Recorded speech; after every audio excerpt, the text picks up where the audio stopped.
welcome to Channel 5 News. My name is Leslie Garcia, and today we have breaking news. Thank you, Leslie, and good afternoon. I'm Skybar Sandovar. Today we're interviewing the opposing side of imperialism in Africa. In Europe, the natives believe that it is the best benefit that the Africans and the continent. And now here's a European native giving his thoughts on a sudden imperialism in Africa. So what are your thoughts of the benefits or downfalls of the contributions in Africa?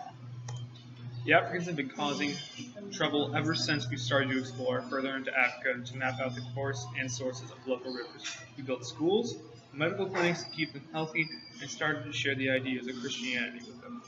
In fact, King Leopold II and other wealthy Belgians were interested in the natural resources and gave hundreds of jobs to the neighboring Africans to help obtain those resources. And in return, they give us hostility and defiance. What are your beliefs of taking African resources? Are you opposed to the African slave trade? Well, the ivory, copper, and rubber benefits our country. We get to use these resources for machinery, household items, and trade between cities and countries since we started to slowly take control over Africa. The slave trade makes it a lot easier for household help. If mom and dad both work to keep the family financially secure, who takes care of the kids?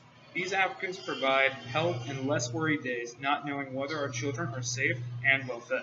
They have a big effect on our lives. So, Britain found these large amounts of diamonds and gold in the Boerland. Do you believe that it will cause tension or a great beneficial factor to Britain? It will definitely become beneficial to Britain. With these large amounts, it can benefit any country's debt and can be used towards building better transportation and loans for many new inventions.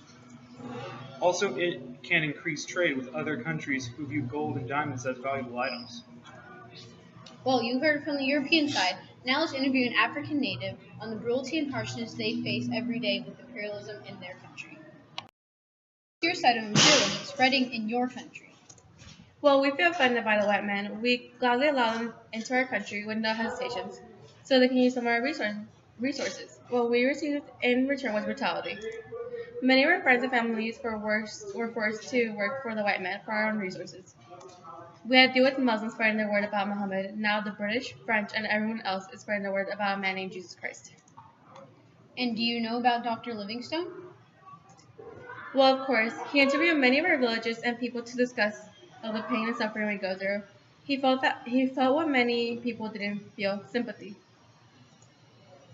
All we did was allow one country into our land, and that led to many come as well. Back to the suffering. Are you referring to the mistreatment you received from the Europeans and the ongoing slave trade? Yes, it did not matter to the white men whether we had family or friends, just as long as they were making money off us. I've lost many friends and family due to the transatlantic slave trade. It was even more painful knowing our rulers agreed for us to be traded off. And do you believe that Dr. Livingstone's contribution to Africa helped? I believe so. Like what I said, his intentions were kind to us. He sees the suffering and torture we've gone through.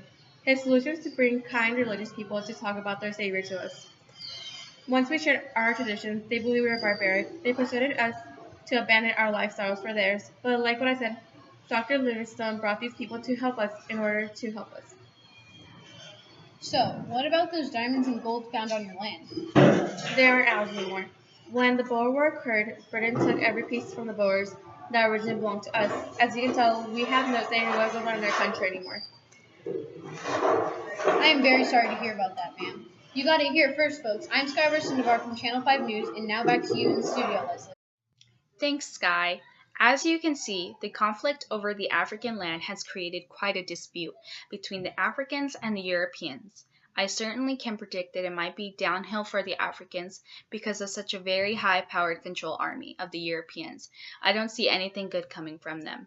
Africa has a slight bit of hope in Ethiopia, as Menelik II is trying to modernize Ethiopia to better protect it from invaders, which is a good thing for Africa.